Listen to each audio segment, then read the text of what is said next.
Ahoy, friends. It's me, Dave Landau.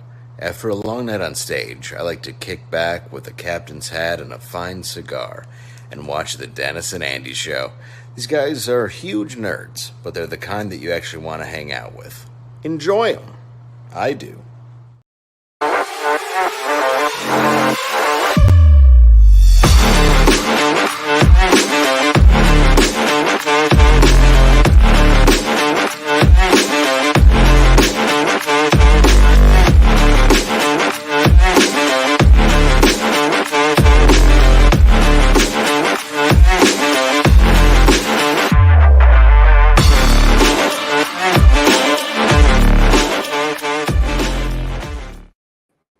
Well, Heidi ho, hello everybody. It is Wednesday, and you know what that means. You get to see these handsome gentlemen coming to you live for the Dennis and Andy show. And it's going to be a fun one. Randy Howell, hello. Randy is already kicking butt, posting links. I mean, the dude's just going crazy. Thank you so much, Randy. There's the link for the Kor-Drath Kickstarter. Randy's on the ball. Thank you so much. You like Indiegogo? We got you covered. There it is on Indiegogo. Go check it out. Of course, he's helping out our guest. We'll introduce in a second. Christian Bladt is our guest. He's got the Blattcast. There's the link for his channel, so go hit a subscription over there. All these links are also in the description below, so you don't have to worry if they go by. Marcus, hello. How are you? Marcus, are you on the road today? What's he saying? I know Aaron's streaming. They do the graybeards. They've infringed upon our timing. Makes me sad. Him and the gay beards, I tell you. That's what you said, right? Sure. Okay. John, hello to you. Amish Ninja's in the house as well. And he's apparently waiting out a snowstorm at work. So what better things to do? Listen to Dennis and Andy with a great guest as we get to talk some Quantumania today. That's right. And Marcus is driving. That's right. Our guest is a Mr. Christian Bladt. He does have his show where he talks comics and stuff. He'll tell you all about it. We are going to be talking about Antman, the Wasp, Quantumania. Lots of spoilers. We're not holding back. If you want to see our spoiler-free review, then you're going to want to go on to the DNA show and pull it up because we did a spoiler-free. We were really nice. We had some revelations there, but we've waited until this show to do it. So we are going to spoil everything. That's right. And Christian has seen the movie too. And without further ado, hello. Hey, everybody. Great to see you again, Dennis and Andy. And hello, everyone in the chat. Thanks for whomever already posted a link to the Blattcast. BLADTCAST, by the way. Always important to spell it out. That's right. Well, like I said, I've got the link pinned down below as well, so they can find it. So we have all seen the latest Marvel movie, which I guess is... I didn't realize this. I mean, did they actually announce this or are people just making this up? This is supposed to be the kickoff for Phase 5? Kevin Feige announced it. Oh, did he? He made a comment. Oh, I didn't know that. Yeah, I guess that this is officially the kickoff for Phase 5. You had some stuff that was like, Phase 4 kind of ended, with Love and Thunder. And then the Guardians Christmas special was kind of like, like an afterthought. It's like not really part of this next phase. I guess that's where we are. It's hard to really draw a line between them, because like Black Panther as well. That was November, so. Oh yeah, yeah. You know what? Maybe it was Black Panther was the end. I don't know. It's I have no idea. Well, I did see one really good review that popped out. When this movie was coming out and. All the reviewers got to go in and see it. And then it said, the best Marvel movie, ... And I was like, really? What's the rest of the dots? And then it comes up, ... Since Black Panther, Wakanda Forever. And I'm like, oh. So it's the best movie since the last movie you just put out. Yeah. But I to me, it's the best Marvel movie probably since No Way Home. So, you know, it's like it was better than any of the movies last year, I thought. I didn't even dislike any of them outright. But for me, this was people, there's a lot of reasons to knock Thor Love and Thunder. But in Thor Love and Thunder, many times he says it's a classic Thor adventure. And I'm like, exactly. That's what that movie was. I don't know what anybody wanted that from a fourth Thor movie. I don't know what anybody wanted from a third Ant-Man movie that was more than this. There's minor things. There's definitely story things you can talk about. I would have liked to have seen the supporting cast, you know, his buddies who have the security company. It wouldn't have really made sense, but I do like those characters. You know, they mentioned Judy Greer. We don't have her. Again, it's okay. But I was just like, yeah, this is I had fun with it because they got right into the quantum realm. You know, that's like, get to it, you know? That I was going to say, so we'll start off, you know, like I said, this will be spoiler filled, but yeah, that was one of the nice things about it is there was really no messing around, man. They got to the quantum realm like that. You know, it was like, okay, we filmed enough inside the house. Let's just get this going onto the green screen for the rest of the movie, or however they did it. And I like that. I thought that was good. What did you think of them recasting Cassie? We talked, so I've done a couple of episodes on my YouTube channel where we talked about this, and that seems to be there is actually a regular poster in the chat was actually kind of upset about it because think about what a great opportunity it was for the actress who was in Endgame. I feel like there was nothing for her to do in Endgame that is like what was required for this.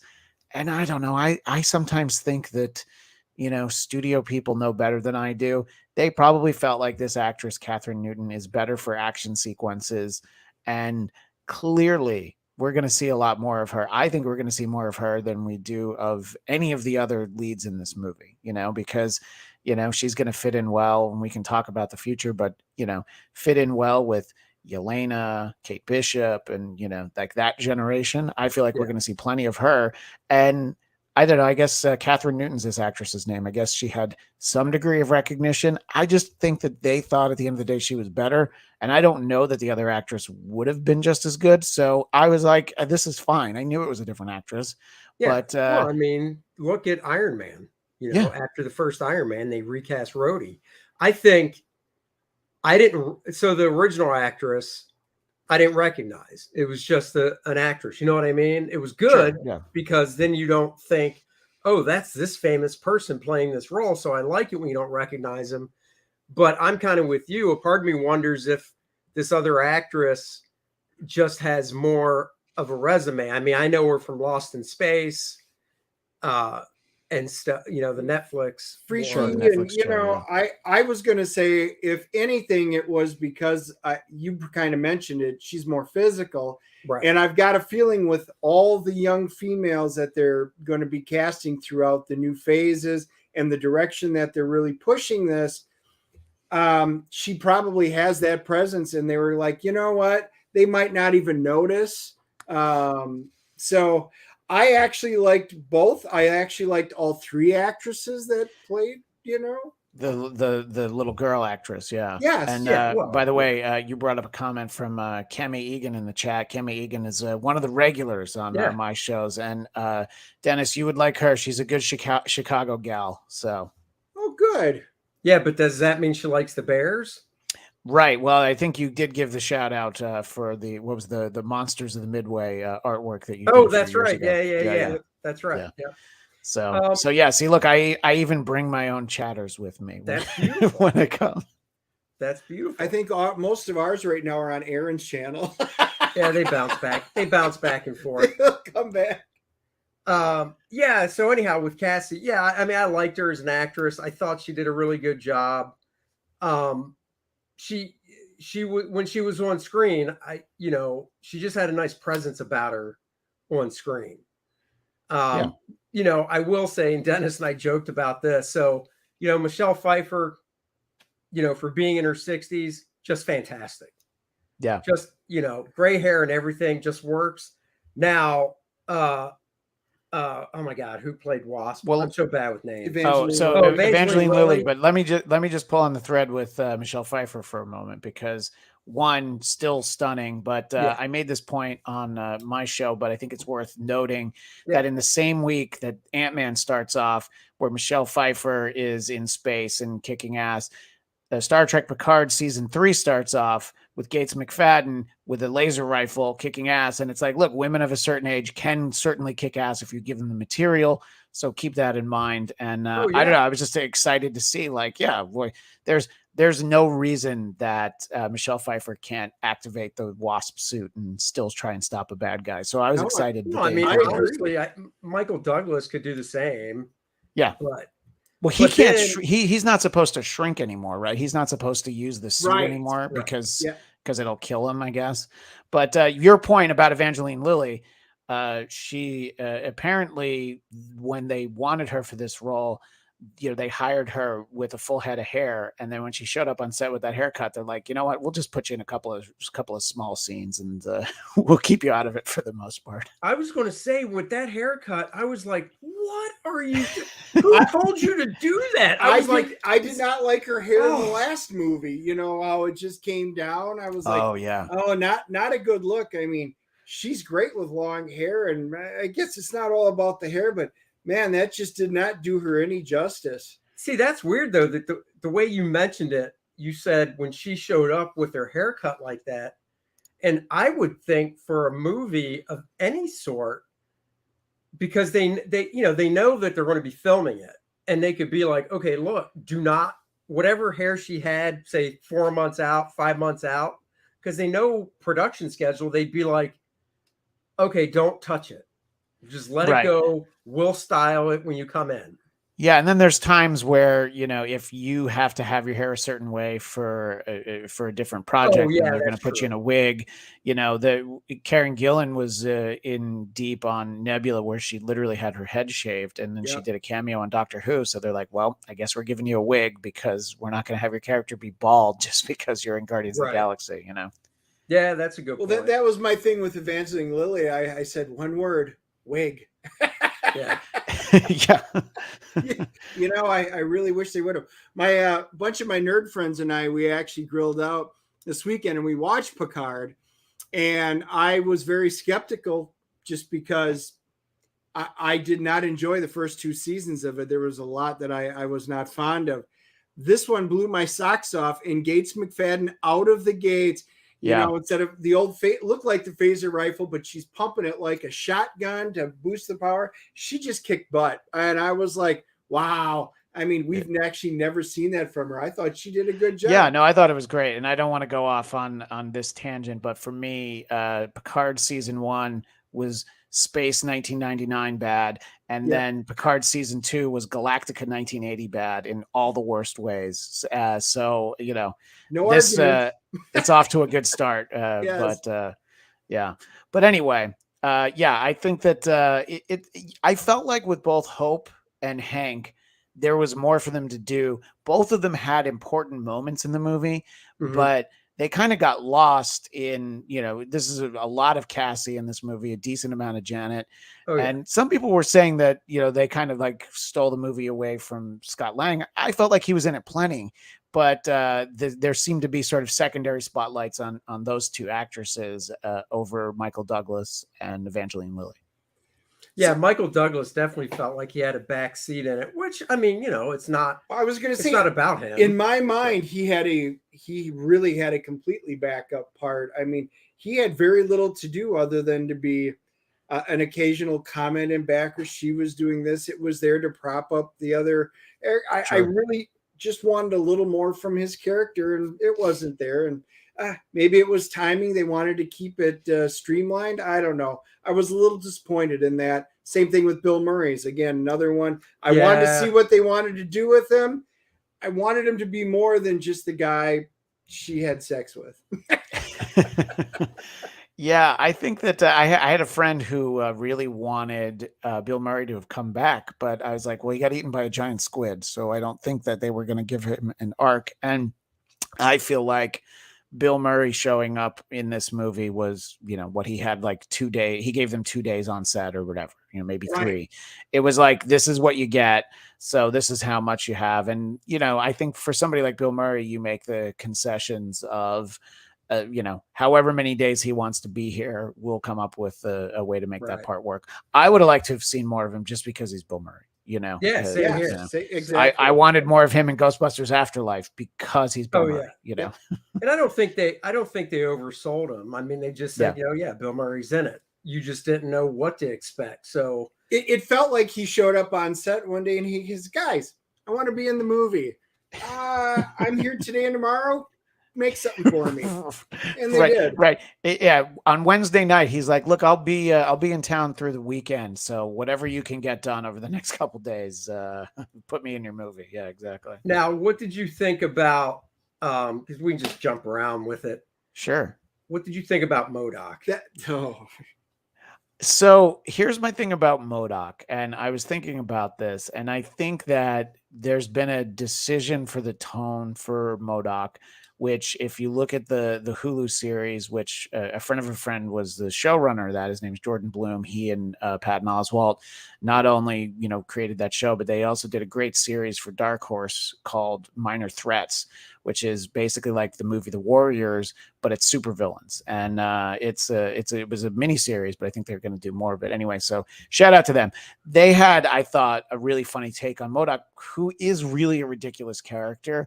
And I think it's okay, but clearly that's their thought now. Well, that's what MODOK is. Right. And I didn't mind that he was Darren from the first movie. I thought it was sort of a funny way. I thought he was used in a good comedic way, but and I wasn't as upset as some people. I thought that like the CGI stretched face could have looked a little bit better, but yeah, that was weird. Yeah, but I don't know. I mean, I think MODOK, when I started reading comics in the early to mid 80s, there wasn't a lot of MODOK at that point. I think they'd kind of moved away from him. And whenever I would see him, I'm like this like weird giant head guy. So I'm not as upset about this. I made the comparison that people who are somehow MODOK purists and really upset about them, are they also the people who felt like James Gunn did a disservice to Polka Dot Man in the Suicide Squad? I mean, there are characters where it's like, yeah, they weren't meant to be a joke, but when you kind of look at them, they sort of are, Yeah, I guess with me, it's not like I'm definitely not on the side of I'm such a huge MODOK fan. That's the only reason I want to see this movie. How could they? And I never saw the Patton Oswalt animated one. What I'll say about it is it's very funny, but there's some great cameos of just like characters that you wouldn't have expected. Like Armadillo shows up a few times. If you remember him from like the Mark Grunwald 80s era Captain America. Yeah. So it's like characters you never thought you would see. They kind of work in as like a supporting cast. But anyway. I guess I will say I was expecting, like, I didn't mind him being Darren. I was fine with that. Sure. I even loved like the flashback of when he shrunk down and he got, his head was huge and his body shrunk small. I thought that was fine. And yeah. And I guess maybe if he was just, I don't know, just more of a badass and not as much as like the comedy part of it, I would have enjoyed it better. And even with the redemption in the end, when he turned around and did the right thing and then dies. But then again, it's like, boom, now MODOK's gone. Right. Although now that we're dealing with multiverses and timelines, there can always be another MODOK. But but I agree with you. I did understand people who felt like, well, now they've wasted MODOK because he died. But I don't know. There are many, mechanisms only designed for killing. So he did have some comedic moments, the tiny feet, and the legs, and that reminded me of Deadpool. Yeah. And then when he lifts his hand up there with his tiny arm and rubs it. But then my reaction in the movie theater was, because Cassie's like, Darren?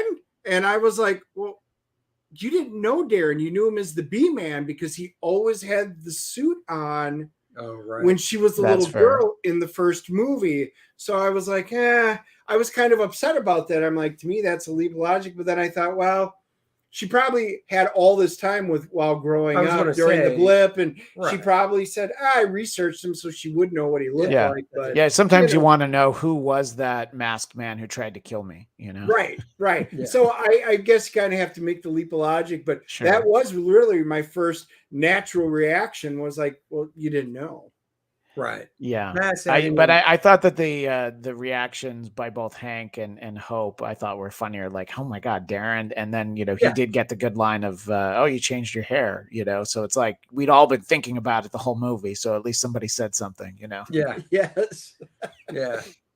What, now, like I said, we're jumping around. Another thing that really popped out to me was in the end, the battle with Kang and, we'll just call them the renegades that are coming to attack. And he's literally blasting them into oblivion with one blast. They're just gone.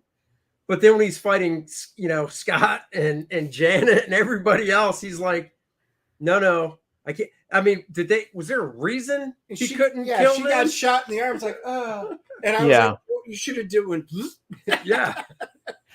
Yeah, no, it's a great point. I don't think I thought about it that way. The one thing that didn't bother me was when the ants descend on him because there's just so many, and I think you can make the question of like, really, he got beaten by a bunch of ants. It's like, well, yeah, because he got beaten by millions of ants, Right.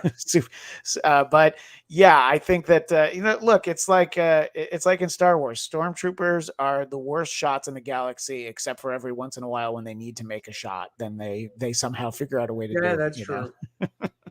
That's true. Yeah. Now what's the guy's name that played Kang? Jonathan Majors. Jonathan Majors. He was great. He was just, once again, the first thing we saw him in last year was Devotion, where he was the pilot from Korea to Korean. He was fantastic in that. And for an okay film, again, he kind of stole all the oxygen out. Yeah. So he stole the movie, and in my view, he did the same thing with this. He was far above and beyond everybody else acting wise in this movie, with the full range of emotions and the way he delivers his lines. Sometimes he's caring, sometimes he seems vulnerable when he's talking to Janet. And then when he goes full on badass, he is a full on badass. Yeah, I think in terms of the performance, I think your truly great actors rise above the material. And I don't think that this is a bad film or the bad script, in any way. But the example I always use on my show is, it goes back to Star Wars. Most things do. The Star Wars holiday special is 2 of the worst hours of footage ever assembled. However, Harrison Ford is amazing. You were convinced he's Han Solo in that terrible movie. Everyone else is awful. Like Carrie Fisher sings. Mark Hamill been in his accident, so he's got all this pancake makeup on. Everything is terrible except you're like, yeah, but he's still Han Solo.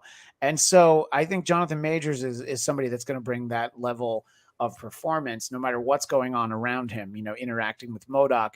And I think that when he needed to, he really underplayed the character. There is a way to have the reveal, when she says, "Who are you?"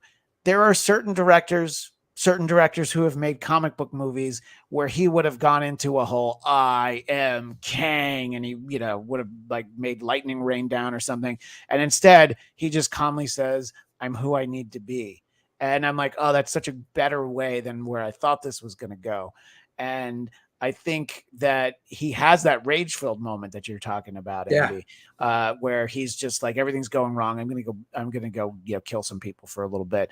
But for the most part, he kind of underplays it, and he just has those moments. So I think it's kind of like a really measured performance for this character, and he plays him so different as he did on Loki, as He Who Remains, who in the MCU is an iteration of the same character, and so. To me, it's exciting to think about like how many Kangs, how many Immortuses, how many Ramatuts, how many Iron Lads, how many everythings he's going to play. And they're all going to probably be fairly different, Well, just in the end with, the after credit scene and all that, he can just jump into these different roles and just make them so distinguishable from each other. just, I mean, the course of a year, it's Devotion, it's this movie, and then it's Creed in a couple weeks, Yeah. and we were watching when we saw Devotion. I want to say we saw a trailer for, Antman, and I barely I recognized them, but I barely recognized them. Right. And then we saw the trailer for Creed before Devotion as well. And that one, I think I even asked Dennis, I go, is that the same guy? And he's like, yeah. And I was like, damn, that guy. Well, I one of the things that I've mentioned as I've talked about this movie is the sort of hand-to-hand, the fisticuffs between Kang and Scott at the end of the movie, just the punching. Yeah. It made me realize, I'm like, wait a minute. His character in Creed 3 is probably a Kang as well. And then I started to think, I think every character he's ever played in every movie, including Devotion, they're all Kangs. Everyone he's ever played has been a Kang. They could be. Well, all those different Kangs and even the different styles, they physically made him look different. His accent was different. His emotion was different. And I immediately, I had leaned over to my wife then, and I was like, this performance where he has to play all these identities, really, if it reaches the level, which I think it will, of like James McAvoy when in Split, when he went and did that, I thought that was just a masterpiece in acting. And I've got a feeling he could pull that off. Yeah, I think not everyone can pull it off, and I think that you always have to be careful when you're casting an actor, especially when you're like casting him for a part in the first thing we knew that he was going to be in was Antman. And then later it turned out he was going to be in Loki. So you have to know that you're casting, even if the actor doesn't realize they're reading for, thousands of variations on a character, you have that in your mind. And I feel pretty confident that they found someone who will, I think, just excel in this role. And, the only disappointment will be whatever 7 movies from now or whatever it is when they finally do away with them. Like, oh yeah, but there were still hundreds of more Kangs he could have played. I know. Yes. Well, it's funny you mentioned the Star Wars Christmas special, and the first thing when you're talking about Harrison Ford, I thought B. Arthur was pretty much B. Arthur, and I saw Cammie. She made the comment in there. So good minds think alike, because that's exactly what my thought was. And anything that gives you a B. Arthur song right in the middle of the show, and that script, by the way, came from the mind of Bruce Valanche, who I think was the only person who could bring us the Star Wars Christmas special. Now, I never saw that before until this Christmas. My daughter made me watch it. And emphasis on made you watch it? Yeah. She's like, I want you to watch it. And I'm like, I've heard it so bad. She goes, it is, but that's why you have to watch it. I'm like, oh my God, I don't want to sit through something that's bad, knowing it's bad. It's different when it first came out. You don't know. But yeah, you were just excited that there was more Star Wars content. And the animated sequence with Boba Fett is like the thing you can pull away and like, oh, it's kind of fun because it has a real cast and it introduced Boba Fett. I'm sorry, Dennis, what were you saying? No, you're exactly right. I remember I was there when I watched it. I mean, I remember as a kid, and we're like, my parents are like, we're not putting it. We only had one TV, so we all had to share it. And we were like, my brother and I like, but Star Wars Christmas special. Yeah, we're not watching that. We're like, we want to watch it. We haven't seen anything Star Wars since we went to the theater. Yeah. We want Star Wars. They finally relented and we got to watch it live. And as a kid, I was like, wow, that was really cool. As we get older, we realize, wow, the things we look at through childhood lenses, look, I think 1978 is something of like a nexus at the corner of bad culture, because it's also the year that brought us Kiss in the Phantom of the Park, which also, if you see it as a kid and you love Kiss, you're like, I don't care, Kiss is on TV. But then when you watch it and you go like, hey, wait a minute, is that a black guy with Ace Frehley's makeup on? Because they used his stand-in because he was too messed up to actually be in some of the scenes, and like they dubbed Peter Criss's voice. It's like, I think it's the guy who's like Duke on G.I. Joe. It's like a very recognizable voice. Really? Oh wow. Yeah. So anyway, you have these things that you think you love when you're a kid, And opening into the world of superheroes was two things. Like I think a lot of people, Super Friends, and then Spider-Man and His Amazing Friends. Mm-hmm. And I contend that Spider-Man and Amazing Friends has held up better than Super Friends, but they're for kids in a time when you made kids shows that were really supposed to be kiddie. It wasn't until like a decade later when it was like, hey, what if we made Batman and X-Men shows? And I don't know, this is a crazy idea. What if they were actually good? What are you talking about, making good animated in the Superman show too?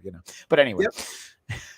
No, but that's true. That was some of the stuff I would try to justify. And, this is a tangent, but like Miss Marvel, right? Sure. On Disney Plus.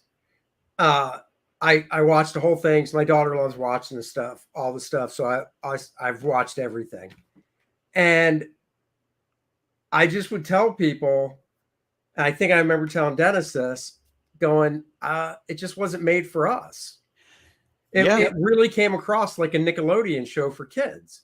It was the first time where something that is, part of the MCU, and I've done various Marvel related shows on various networks and things, and my co-host on that show, Z Anderson, who's now a co-host with Jim Norton on the Chip Chipperson show, she really liked Marvel. I mean, she hated Cloak and Dagger so much, because she's like, this is for kids and the music is so terrible. I'm like, both of those things are true, but I liked those characters. And I thought that they were reasonably well cast, but you do realize when you see it, and it's easier with animated shows like Devil Dinosaur is clearly for a younger audience. So you kind of understand it, but when it's live action, you don't right away think that. But I started to feel that with Ms. Marvel. I thought she was great casting as Kamala Khan, and I really liked her dad in the show. But I definitely felt like, okay, this is definitely guys who look like the three of us are probably not who Feige has wasn't in their mind. target. No. I got done with that show, and my daughter at the time was last year, so she was 19. But she liked it. But my point is, it was only a few years ago she was still watching stuff on Disney and Nickelodeon and stuff. So I'm not that far removed from it either.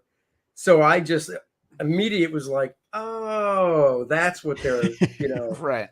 kind of doing. And that's what they did with She-Hulk. My wife and I, we sat down because I was a big She-Hulk fan. She-Hulk I didn't get the kid thing. But it was not. It wasn't geared towards us. My wife's like, "Oh my god, I really want to see this because you always talk about She-Hulk," and it just went in a wholly different direction than I ever thought it would take. There were things about that show I liked, but I've told my wife a few times, I'm like, you would definitely enjoy it if you take actually Ms. Marvel too. I feel like those are shows. My wife's Chinese American and she's a TV writer, so I'm like, those are definitely shows that one I could see her writing on, but also I think just the awareness of like, here's some of the storytelling that you do, especially Ms. Marvel. I thought, but I think that what I appreciated about She-Hulk was that it was the, like what I'm talking about with MODOK. Let's not take She-Hulk too seriously because she's She-Hulk, and I could appreciate that. Yeah. Because I didn't have as many complaints as Dennis did about it. I mean, I didn't love it. Sure. But I didn't have as many complaints. But we do line up on, they just didn't do Daredevil justice. Yeah, and I think that that's probably more of the approach they want to take towards the new Daredevil series. You know what I mean? I think that show didn't dictate who Daredevil was. I think that's like, the Born Again show, whatever, the 18-episode show that apparently won't air this year. But whatever the higher ups, as it were, say, it's kind of like how in Hawkeye it was so awesome to get the Kingpin, but then he wasn't actually the same as the way he was in Daredevil, the Netflix show. So, it's like when you're doing these properties, you're, this intellectual property, you don't really have a say on how they do it. So they might have wanted to do something different with Daredevil. And I just love Charlie Cox so much that the fact that they didn't cast another actor, I let's just say I graded on a really big curve because I was so happy to see him, Yeah, I did too. He's that was for all the Netflix ones that came out. He was the standout. That was for me the standout show. Both seasons, especially the season with the Punisher, it was fantastic. Yeah, no, I mean that season with the Punisher, that season 2 of Daredevil on Netflix. Yep. There's a scene with Matt and Frank. They're in a cemetery. They're like waiting something out and just like talking to each other. I'm like, this is one of the best scenes I've seen in television, not superhero television, not comic book. No, it's just like it's great. And I hope we get more Punisher. I know he's not a very Disney character, but neither is Deadpool. So I was going to say neither is Deadpool, and they're making that R-rated. So yeah, right. Well, exactly. I think that's the thing Disney needs to just come to grips with is, we can't kid friendly all these freaking characters, Yeah, no, and I think that to steer it back to Ant-Man, he can be a little bit more kid friendly because it's sillier. And I mean the first 2 movies he had like the young daughter, so you were able to kind of have very accessible stories for kids. That I mean my son's 7, so he hasn't seen any of these movies yet. It's baby steps. I got him to see the 3 original Star Wars last year, so I'm like, good. If we never watch another Star Wars again, we're fine because we saw the best ones, know. But but I think that you can't really watch them all in order. I feel like Ant-Man is something that both him and my daughter's 5.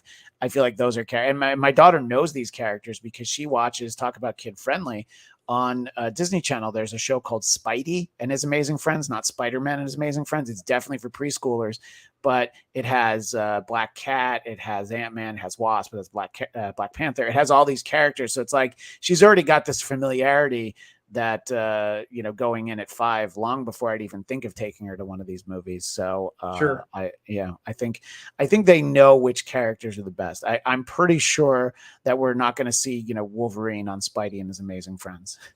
No, probably not. Yeah, probably not. What is John saying? John says Kevin Feige isn't the creative force behind MCU. He's just like Bob Iger, merely a figurehead for Disney. The Russos, Jon Favreau, Joss Whedon were the real creative personalities behind Marvel. I mean, I think John can have a point about Phase 1.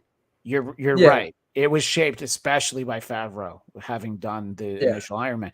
But I think what you've gotten, in the decade since, it's because, Feige was going to quit if they didn't take Ike Perlmutter out of the Marvel Studios aspect of it. And that was how strongly they felt about his vision that they did. And, he's not involved in it anymore. And they gave him Marvel TV and it's all under one umbrella. So I think what we've gotten the last couple phases, but especially what's coming, I think it really is what Feige sees as a vision. And, I saw him speak before, I don't know, it was at the New York Film Academy, oddly enough, here in LA.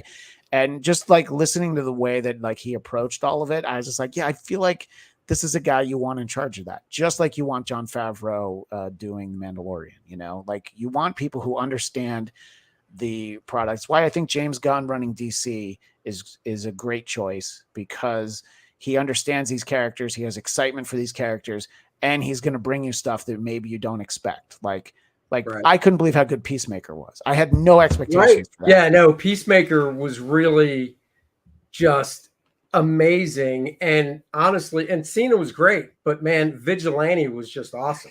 Awesome. I know. I want the Vigilante spin-off miniseries. Exactly. Yeah, and Eagly. I mean, Eagly literally stole the show every intro. Yeah. Yeah, but so I don't know. I mean, I think that tonally they knew what they were giving us with this third Ant-Man movie. Oh, I think so. Yeah.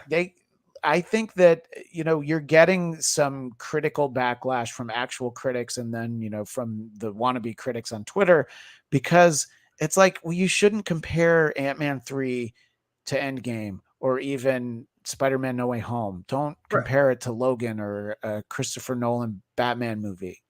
These aren't those movies. This is like, oh, cool, there's an Ant-Man graphic novel that's out where he goes into the quantum realm. I want to read that. It's you got to think of them more as like those one shots, and it's part of a bigger story. What it is.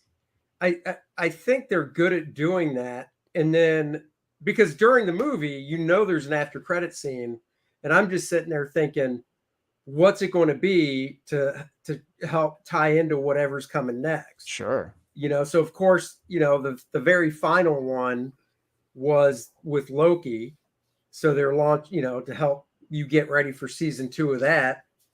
And then, you know, just the other one with all the Kangs and stuff.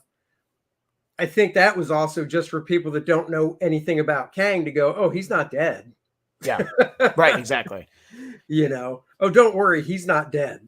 Yeah, exactly. It's funny because those mid-credit and end-credit scenes are kind of the only things associated with the movie that I felt like were spoilers. Like, I had friends who I'm like, oh, I hope they don't find out that Loki is in the end credit scene, because I knew a few people that just love the character so much that, like, oh my God, he was in, you know, even though that's a TV show, that was, you know, the end credit scene.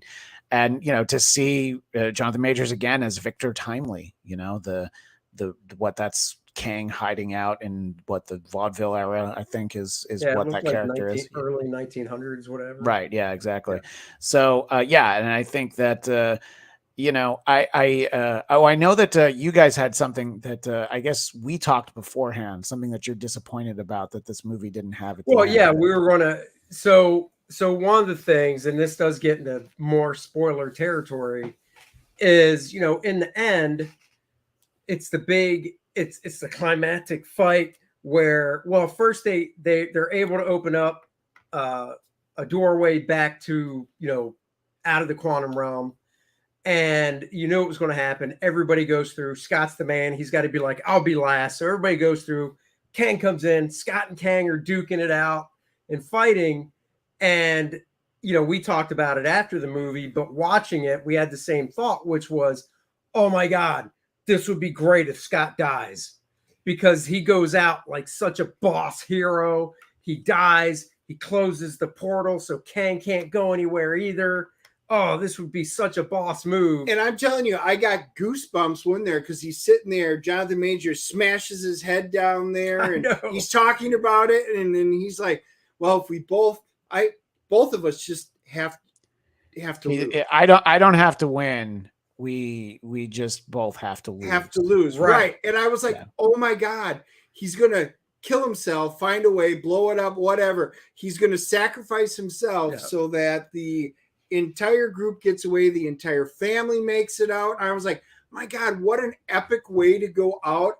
And I said, because I just don't know if Paul Rudd's going to be in anymore. And I said, this would be an absolutely great way to go out. Heartfelt. It would make people want to go see this ending 2 and 3 times. It'll be like Top Gun Maverick. We're just going to go back just so we can see that ending and stuff like that. And then, oh no, Hope comes back and saves him. And I was like, no, that's the cliche way of doing it. Well, I agree with you in the sense, Dennis, that, you know, for what his arc was, like when the story starts, he seems like he's kind of directionless, like he's past his purpose. He's already saved the world. He's already done everything. And then this would show him that, he had one more, he had a little bit more to give. And also, think about the sales of his book if he saved the world a second time and died doing it, you know. So Cassie, you know, would have been able to really get a lot of the residuals on there. And so I know that you guys had posted that in your earlier video, and I was wondering if we had the same thought, because what I wanted to happen at the end was that, you know, Hope comes through and saves Scott, but then that they both get stuck there, because logically I thought that's what was going to happen. And I wouldn't have expected them to spend forever in there, but also time passes in a weird way. I don't think we would have gotten a movie set there, but, you know, you could have done some kind of tie-in in some way. And then like seconds later, basically Cassie figures out the quantum mechanics version of doing star 69 on your old phone, where you can just throw somebody right back. And it's like, oh, let me just reopen the portal. And there we go. So I was like, all right, so that was a lot easier than it seemed in the beginning of the movie, isn't it? But and that's why I kind of didn't think, you know, in the heat of the moment that they would go that route, because she has that device. She already had gone in, she had figured it out, and they were going, and the device is still there. And I'm like, well, if that's the case, she would just go home, plug it back in, flip it on there, and then there's the signal, and they would wrap it up in an extra credit scene then. Right. And then my other thought was that the second Ant-Man ends with Scott trapped in the quantum realm. So I figured let's not do the third one that way. One of the things that I want to talk about, I've talked about this movie a few times again on my channel, but one of the things I forgot that I wanted to highlight was the probability storm with all the different versions of him. And, you know, I like that there's the Baskin Robbins version of him. Just that's a very Ant-Man thing that he's there also trying to help. It reminded me that Paul Rudd did this show on Netflix called Living with Myself, where he basically clones himself. And I was just like, that was a great show. I'm like, I've seen him on screen with himself before. Yes. And he's very comfortable. But I thought that was actually something that was really cool. And to see like everyone's surprised because every version of him wants to save Cassie, and you don't usually have that.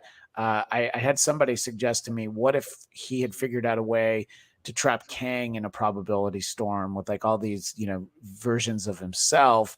And I was like, well, I think that they probably felt like they needed the clean, like it looks like he dies, or, you know, this version of Kang can actually be dead at the end of the movie. But, you know, doing more with the probability storm, I thought, you know, it was a part of the movie that I hadn't focused on until right now. So I just wanted to talk about that. I really enjoyed that part, especially the Baskin Robbins. Hey, why am I even here? I know. You know, what am I doing here? But no, that other show that you were talking about where he's in it. Yeah, I mean, that's how we find out Tom Brady, why he's so good. That's right. He just gets close. I forgot about that. That's right. Yeah, exactly. Really so which one did Giselle get divorced from? Which Tom Brady? That's right. Number 7. That show only lasted one season, right? Yeah, they didn't do another season of it. Yeah, I they mean, didn't pick it up, and I liked that show. I thought it was great. I thought it was cute and unique. It was fun. Yeah. Yeah. Yeah, it came at a point where I think a second season would have had to go into production, you know, during the pandemic, and I think a lot of decisions were made for different reasons. You know, shows that just didn't happen because the on-set COVID officers and protocols that you would have had just made shows cost too much. I mean, like half-hour shows in particular, it was like, we're not doing a half-hour show because we're going to spend an extra $1 million per episode to go through all of that. So, but yeah, I thought that was great. And, you know, we got so much Scott Lang in that one scene that I thought was great. And just in general, I like him. You know, I like Paul Rudd. I like his character, and I was happy to get a chance to spend more time with him, whether we get to see more of him, you know, in the future or not, you know? Yeah, no, I was. I mean, you know, the first two movies were basically, you know, action comedies. The first one was a thief. It was, you know, well, yeah, the first one was a heist movie with comedy, which I thought was unique for Marvel, and I thought they pulled it off well. But they didn't feel like superhero movies, whereas this one really felt like a good, you know, traditional formulaic Marvel superhero movie. And that is one of the things we were talking about too, is, and I don't know if Marvel can get out of this or not, their movies after, you know, a decade definitely have that formula now. So you're even watching it going, oh yeah, this is the Marvel. It's like How to Draw Comics the Marvel way, except How to Make Movies the Marvel way. Because you'll be watching a movie going, and now it's got to have this and this. It's true, but you know what? Before they gave James Gunn that role over there, I think the Warner Brothers lot was covered with copies of the book "How to Make Movies the Marvel Way." They just couldn't figure out how to actually they couldn't figure it out. Yeah. Well, and it's funny talking about. Oh no, it wasn't James Gunn. I was going to bring up Thor. Sure, Taika Waititi did the last two, right? And that I didn't hate it, I didn't love it because I know what you're saying about how, you know, it's like, oh, it's a Thor, you know, it's a Thor story. I see that, but at the same time, him basically pouring beer over his hammer and stuff, I'm just like, oh, come on. You know, like, because I don't mind. You know, the animals, whatever, not sheep. What the hell were they? The goats. The goats. I don't mind the goats because that goes all the way back. I mean, I was actually just looking at some Walt Simonson stuff from the 80s the other day, a trade paperback, and the goats were in there. So I didn't mind any of that. Some of the goofiness was it just didn't seem like it fit because all the dark stuff with what's his face there, the bad guy, God Killer. Right, Christian Bale's. Christian I think Bale Gore. was just Was it Gore or I don't know, but it was Gore. something like something that. like Yeah, that. It almost seemed like a different movie. Yeah, yeah, well, and if you look at Thor 3, Ragnarok, they introduced this humor, like his character evolved. The first one was more of a coming of age, figuring out who yourself, learning life lessons.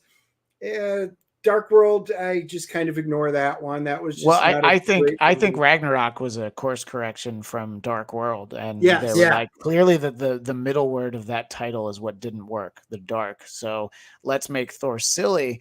And once it worked, and especially when he was what I guess they call Bro Thor in Endgame, Yeah. and it was like, he's kind of become, it's sort of what I was saying about MODOK.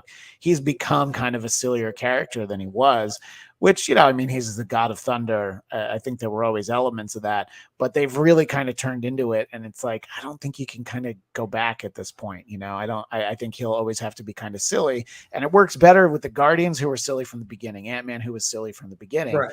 But you just kind of wonder, I'm like, if it works for this to be the only way that we see Thor going forward. Yeah, I don't know. When he's with the Guardians, it made sense. And like I said, Ragnarok, that to me, it's one of my top 3 movies for just pure fun in the Marvel universe. I just love it. That and the Guardians, it's that sense of humor, and it worked.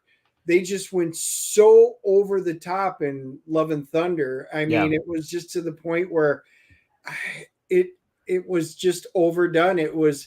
I thought I was going to like the movie a lot more than I did, just because there was so much unnecessary comedy with Thor, and they've turned him too much of a joke. And I don't know how you're going to come back from that.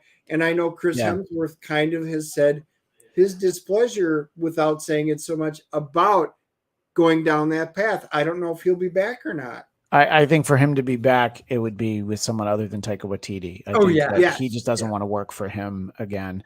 And so I think it would. I think that the door's open for that character. We'll see him. I mean, I think that they set up something cool with Hercules. It was a really interesting choice to have Roy Kent from Ted Lasso.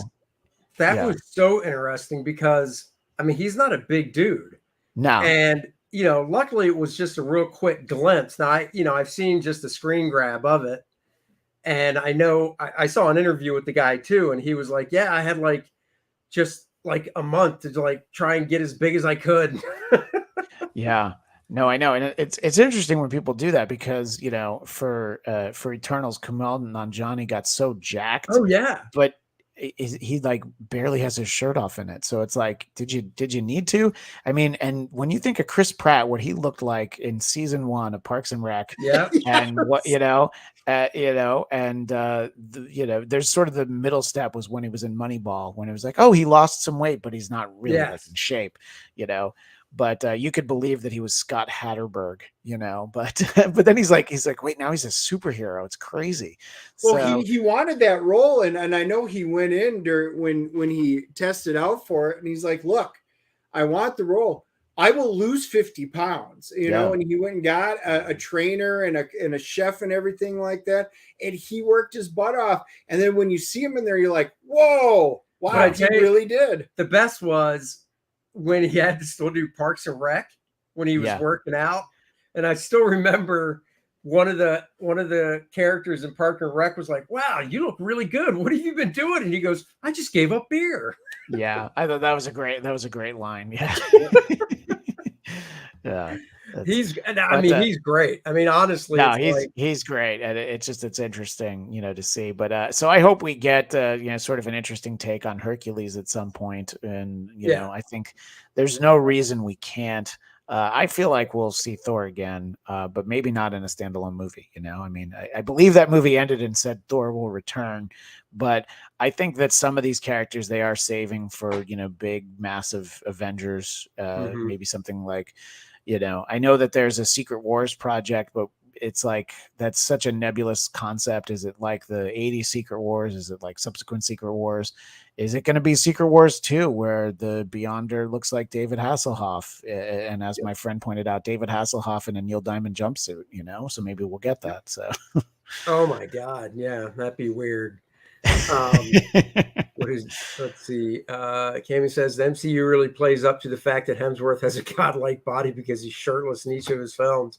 Yeah. If I worked that hard to look like that, I'd be like, yeah, I better not have my shirt on. There's a reason my wife watches any movie with Marky Mark, because at some point he's either going to be shirtless or he's going to be in his Calvin Kleins. Yeah, and depending on the quality of the script, you might get both. So, correct. So what do you think? We'll end on, what do you think about the Guardians of the Galaxy from what you've seen so far?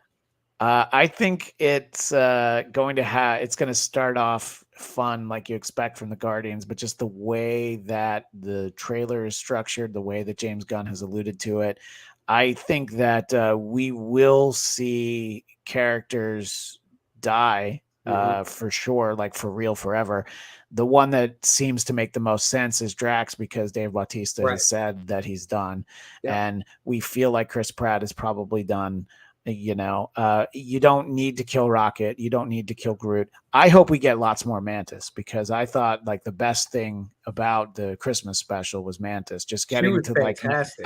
getting to know her a little bit more. I'm sorry. What'd you say, Dennis? I thought the Christmas special was great. That was probably my favorite Marvel thing in the last little bit. I was so surprised at how good. We need to see more of her, and we've said that even in the last movie. We've got a taste of it, and I think she's really great. So let's see what she can do. Yeah, and I think we can tell from the trailer they're going to resolve the fact that this Gamora isn't the Gamora that Peter fell in love with, and I think that there's a lot of stuff that they need to tidy up, because I think that some of these characters will see. I think the brand of Guardians of the Galaxy. I mean, I don't know about you guys, but these are not the characters I think of when I thought of Guardians of the Galaxy. Oh no, not me either. Going to be in it. I'm like, I remember Rocket Raccoon from his 1985 like 4-issue miniseries. Yeah. But that was like, that's who I knew. I don't think I recognized anybody else. Yondu, Martin. Oh yeah, Yondu. Those were the ones that I was thinking of when they announced it. I'm like, oh, that's like Charlie X and yeah. So, I mean, they can give us those Guardians, So, but I think that I think it's going to be fun. The soundtrack's going to be amazing. They've already got that Rainbow song. I am so curious. Every time I see the trailer and they're in their space suits and they look like Skittles jumping out of the ship. Yes, I'm like, what in the hell is that scene all about? That they're dressed in these bright colored suits and they're each wearing a different color. I'm just like, what the hell? Yeah. No, I know there's a lot of stuff in there. You're like, why is Peter crying? And there's a lot of stuff. And so there's a lot of questions. One of the last scenes in the trailer is, damn it, which character is carrying Quill? One of them's carrying Quill.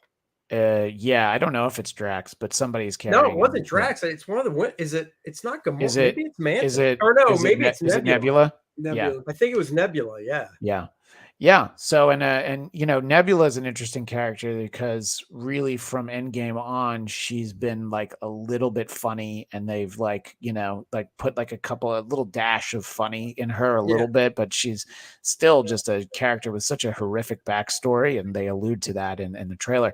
I was just really blown away by that trailer. Look. The trailer for Flash was really well done. It's exciting to see Michael Keaton, but the Guardians trailer is the one that I watched like 3 consecutive commercial breaks during the Super Bowl because I wanted to see it again, Yes, exactly. And Cammie says it's Groot. It was Groot carrying him. Okay. That makes sense. Yeah. Oh, okay. Well, thank you very much. Yeah. Okay. Well, that makes sense. And I agree that Flash trailer, Michael Keaton's the upgrade in that bat suit, that just looks awesome. Yeah. I'm not as high on Ezra Miller and stuff in this movie, but I will see it just because of I want to see all the Batmans. I want to see what they're going to do with it. And how we know for sure that we've got both Affleck and Keaton. So, Do we get a cameo from George Clooney? Do we get a one of those like they did with Grand Moff Tarkin in Rogue One? Adam West. Do we get Adam West? Oh my God, that would be amazing if I don't know if we'll get a Val Kilmer. I doubt. Yeah. That. By the way, my Batman hot take is always that I think for me, Val Kilmer was my favorite Bruce Wayne, not my favorite Batman, but he was the one that you looked at him and you're like, yeah, he kind of looks like he knows how to play the jackass millionaire that people get thrown off the scent. Christian Bale was my least favorite Bruce Wayne, but then we got sparkly vampire Bruce Wayne. So now I have a new least favorite. Yeah, I like Val. I mean, I really like Ben Affleck as Batman. Yeah, I agree. Yeah. As Bruce, he wasn't. I can see what you're saying about I liked Val. him as Bruce. I never really thought about it. Yeah, I mean, I did too, but I haven't thought about the old stuff, the Val and the Clooney, all that. Yeah, just Michael Keaton was just not a convincing Bruce Wayne. I liked him as Batman, but you saw him and you're like, I don't know, this guy clearly is new money, For me, Michael Keaton kind of was the best of both worlds. He was also the original. That's why Jack is the Joker. He's probably going to always be my favorite Joker. I've enjoyed most of the Jokers that have come since, even the Joaquin Phoenix one. I thought that was a very interesting, Joker, and you can do what you want with it. But Jack will always be my favorite. Yeah. I mean, I'm always going to go with Cesar Romero, a man who decided that I am not shaving my mustache. That's You just put more clown makeup on my face. Exactly. That was amazing when they did that. Yeah. But yeah, I can see that. But before we go, of course, we have to always talk about, let me get the right one up here. Kor-Drath, The Reckoning, everybody. That's right. Kor-Drath. This episode brought to you by Kor-Drath, The Reckoning. That's right. I'm working on it still. I've wrapped up page 39 out of 76 today. We're over halfway. Over halfway there. 76 fantastic action-packed barbarian pages. If you like Conan, if you like Game of Thrones, a little bit of Dungeons and Dragons thrown into the mix, you will like Kor-Drath. I don't even think Dennis knows this. Dennis, I actually went and posted the first 8 pages on the campaign page. You can still go to the website, Kor-Drath.com, to see stuff. But I thought, what the hell? I'll put all 8 pages of the preview on the campaign page in one stop. So check it out, guys. It's still funding. You can still reserve your copy today. There's 5 different covers to choose from. There is, of course, a couple different t-shirts you can get. There's a beanie in case your head, like mine, gets cold in the winter and you want to wear a awesome Kor-Drath beanie. So lots of stuff. And of course, say you want to do Kickstarter instead because you have an account at Kickstarter. We got you covered. The Kickstarter campaign launched a little over a week ago. That's going good as well. So it's the exact same campaign, just on Kickstarter. Put the 8 pages up here as well. So guys, when you get a moment, go check it out. And once again, if you've already backed it, thank you so much. I know I say it every show, but it's because of your support that is allowing me and Dennis to bring this book to you and get it into your hands. Yep. So, I'm hard at working on the module right now. We've gone through a lot of gaming faux pas with thanks to Wizards of the Coast and shall we say Hasbro. And I have gotten licensing for a particular one. So I am delving into that. And the module is continuing. So hard at work on that. So you will be able to play the game as well as read the comic book. And they both interact very, very well. that's right. And make sure you get the heavy metal t-shirt so that the next time you go and see Iron Maiden, you'll have the perfect shirt to wear that no one else will recognize, and you'll be able to strike up conversation. I love the heavy metal t-shirt. No, thank you. And 40% Zed, we always appreciate you showing up to watch the show and chime in when you can. We love the different opinions and stuff. That's what I was going to say. The one thing about our viewers, is we sometimes agree, we sometimes disagree, and we always have great conversations. Now, Christian, why don't you give a little plug for yourself? Tell them about what you do and stuff. Sure. And, yeah. And just to piggyback on what Dennis said, I never have any problem with somebody who doesn't like a movie or something that I like. Just explain it. You never have to defend why you didn't like it. Just be able to explain it. Don't, it's like Jim Rome always says, have a take, don't suck. Tell me, don't just be like, yeah, no, it was terrible. Okay, what was terrible about it? I didn't like it. All right, well, then why are we talking about it? But anyway, if you want more of me, where we have done some Ant-Man conversations, and we have one more that'll post next week, you can subscribe to my YouTube channel, Blattcast, Bladtcast. And if you don't want to look at me, and I don't blame you, there is an audio version. You can just subscribe to the Blattcast, Bladtcast. Next week, I've got a few things going on that I'll promote. Sure. I do some shows for a network called Geekscape, and one of the shows that I do there is the Geekscape Book Club, and we're doing the 3 trade paperback volumes of Bitter Root, the Image series. Oh yeah, as a tie-in to Black History Month, which I had never read before. The whole idea of the Geekscape Book Club is it's stuff that for whatever reason I've never read before. And I'm making a lot of noise because I was just going to hold up one of the covers, but boy, I'm crinkling so much more. I was going to say, did you get the Bitter Root? I want to say, no, omnibus. It's funny because the omnibus just came out. Yeah, not unbeknownst to me, who I bought the 3 volumes like last week, so I could have one book, but instead I have 3. And I mean, the art's beautiful. It's an interesting story. I really look forward to talking about that. So that's something that you'll be able to find in the Geekscape Network on Monday. And then on my channel, I have a very special episode as part of my 10th anniversary celebration. I did a 75-minute interview with the one and only Dana Carvey. It was something that took a little while to line up because guy's actually pretty busy, but he made time for the Blattcast. So that'll be up on the 2nd. And also for Geekscape, I'm very excited about an interview I'm recording with Kenneth Johnson, who created the miniseries V, not the sequel and the TV series, but the original miniseries. Oh, cool. And that's having its 40th anniversary this year. If anybody wants to feel really old, that V is now 40 years old. So, I do feel old because I actually have all the Vs at home. The original miniseries, V the Final Battle. And, it's funny. We were just talking about things that we really want to go back and watch. And I'm like, Mark Singer kind of feeling like it need to pop that out. So that's really Mark funny Singer was in the original V. Yeah, he's Mike Donovan, a TV cameraman who ends up leading the Resistance. I'll be honest, I never really watched it, but I know Mark Singer from Beastman. Yeah, Beastmaster. Beastmaster. I love Beastmaster as a kid. I did too. Beastmaster 2, not as much, but Beastmaster. Exactly. The original one was fantastic.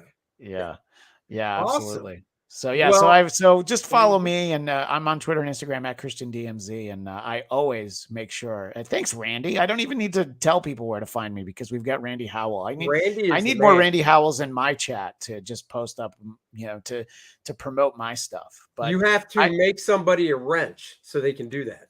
That's okay. I've got wrenches to put out there.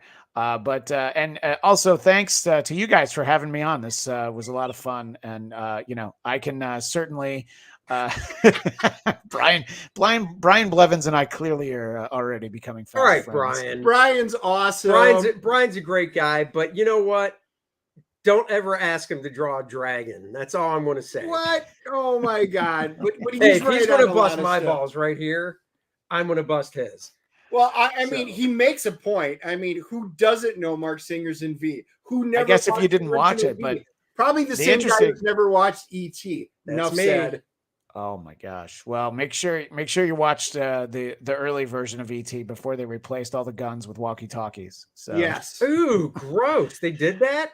Yeah, they went in and removed. So it's like how does the walkie-talkie fit into a hand that's doing this with the gun? Yeah, well, it was like a SWAT team the government comes to try to get ET, and they're chasing these kids with guns, but which is fine in 1982. But then somewhere in the 21st century, they're like, well, what if they're only holding walkie-talkies? And oddly enough, they also inserted Greedo shooting first into ET just to make sure that everybody was happy. Oh, there you go. That's right. Well, you have to do that. So You definitely have to do that.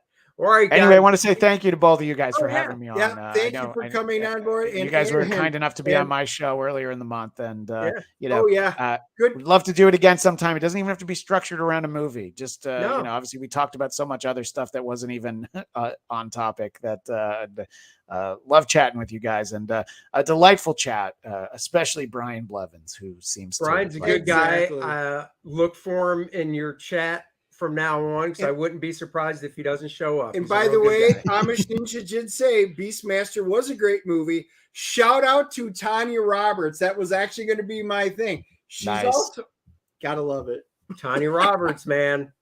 She was what, Laura Prepon's mom on that 70s show, right? Is that same actress, or am I Yes, getting my yes. Yeah, okay. Although Yeah, she yeah. did not, most of that 90s show, we did watch the new one where all the Tanya Roberts grandkids is come. dead. And Yeah, but I think her character died or something. And I thought she yeah, died. yeah, I don't think she's I not thought dead, Tanya is she? Roberts died. Oh yeah, that's right. Tanya Roberts herself, actually. Yeah, that was one of those ones where the publicist announces Before she died. someone has passed Oh. away, and then Yeah. they have to say, "We're sorry, we were mistaken. So and so didn't pass away." And then the next day, okay, for realsies this time, Yeah. so and so died. Yeah. That was awful. Oh, I didn't All right, realize hold on, let's that. see. Glad we ended on that note. Yeah, I know. I was Well, going to you say know. most everybody did make it back for the show. All the original members, at least for a cameo. So it was a great members berry show. If you hadn't seen it yet, Yeah, well, Ashton Kutcher and Mila Kunis's kids used to go to preschool with my kids in a very like LA sort of turn of events. So I would see them every morning. They were delightful, and I was once in a pie eating contest with Ashton Kutcher, and that's going to go on my tombstone. I hope you won.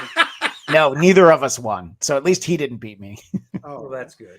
Yeah. All right, we will catch you guys next week. We are seeing Cocaine Bear tomorrow night, woohoo! which means Friday we'll have the review up for you guys, so you can check that out when it goes Spoiler up. free review Spoiler free. because So it's so new. like and subscribe to the channel. Hit the notification bell because that is a pre-recorded review that will pop up on Friday. We'll be back next Wednesday with our buddy Rob Hunter to talk about his book Death Raider on Indiegogo. And until then, everybody have a great rest of your night. And thanks again, Christian. We'll Thanks catch again. everyone later. Live long and prosper. Thanks, everyone. That's right.